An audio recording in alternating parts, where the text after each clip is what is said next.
Behind the Masterpiece, La Belle Rafaela, by Tamara de Lempicka, narrated by Glen Romano Gillia, with drawings done by Francesco Gillia. The Baroness with a Brush. Born at the end of the 19th century, Tamara de Lempicka was a Polish painter who spent her formative years in the artistically rich setting of Bohemian Paris.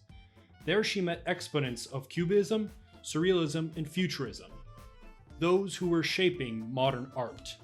Although modern art was associated with the spirit of experimentation and the casting aside of tradition, Tamara's utilization and love of the Renaissance style helped her works stand above their contemporaries, much as she stood out in the art crowd.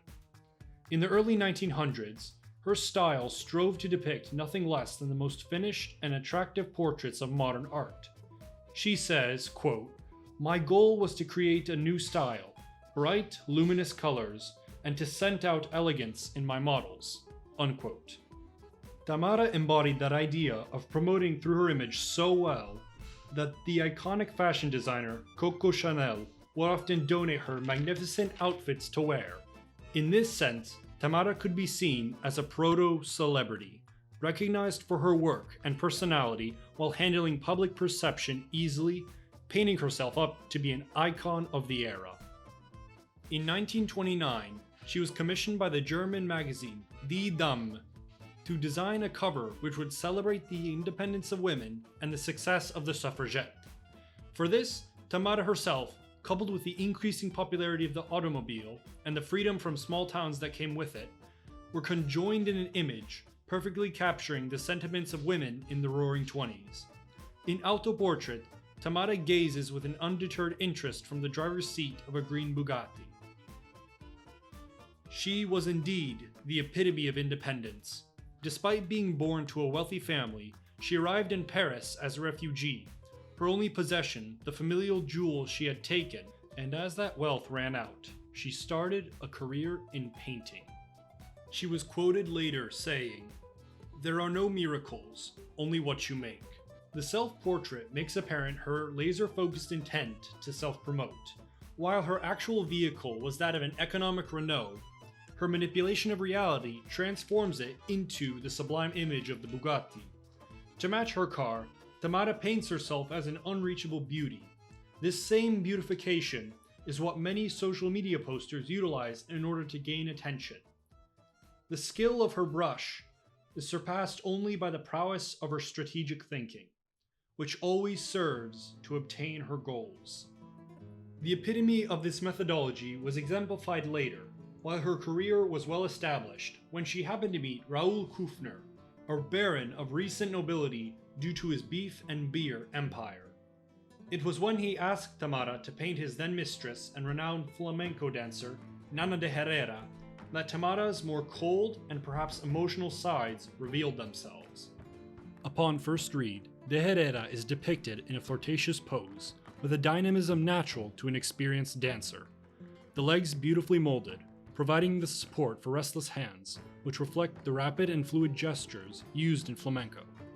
The elaborate transparency of the veil better enhances the nude body, accentuated by rose fingernails to complement her nipples. It is when the viewer's eyes are drawn upwards that Tamara's ingenious scheme unveils itself. De Herrera's sunken eyes and tilted face, appearing initially to be coquettish, take on a look of acceptance. Her pose has now changed into a defensive stance, evidenced by her shielding arm and withdrawn eyes, evoking one's defeat in the face of a superior spirit. Tamara, soon after, would replace de Herrera as Kufner's lover, and eventually as his wife. Observe again those misty eyes, revealing a cold, calculating, and empowered woman. Either get out of her way, or get run over.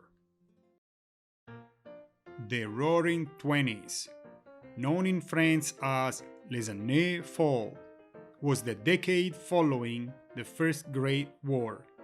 Years of economic prosperity, in which early inventions like the car and airplane were becoming ubiquitous, and newer inventions like the radio, telephone, and motion picture were redefining culture and arts. Paris was the place to be, the entertainment capital of the world, where all the artists were flocking. Picasso, Modigliani, Dalí, Chagall, Ernest Hemingway, James Joyce, Brancusi, Man Ray, and many, many others.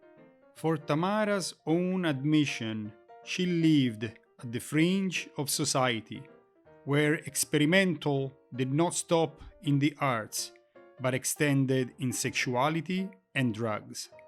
In this environment, Tamara met Rafaela, a sex worker who became her lover. In the biography, Tamara, devoted to her mother, she writes, "Never had I seen a more beautiful woman. Enormous black eyes, a splendid body.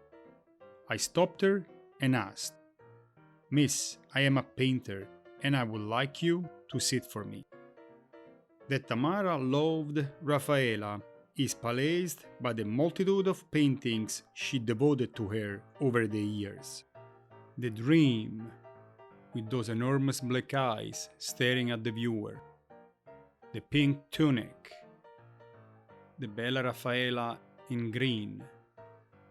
La Bella Rafaela, dated 1927. Of this particular one, Tamara will make several copies during her life. A laying down Rubenesque figure made dynamic by the torsion pose and the diagonal composition. Rafaela ignores the viewer, but not its presence. She welcomes the gaze, conscious of her own beauty. The chiaroscuro, reminiscent of a Caravaggio, the theatrical spotlight illuminating the body, we cannot but passively witness the beauty of Rafaela as Tamara's eyes would see it. We are the witness of a gaze full of love and lust. In her book, The Last Nude, Ellis Avery projects us in the roaring 20s, balancing the glittery facade of the Paris in the 20s and the reality of a sex worker struggling to make her way. With a stroke of genius, we the reader are now living the life of Rafaela. Her thoughts, her feeling, her curiosity, and then love for the artist become ours.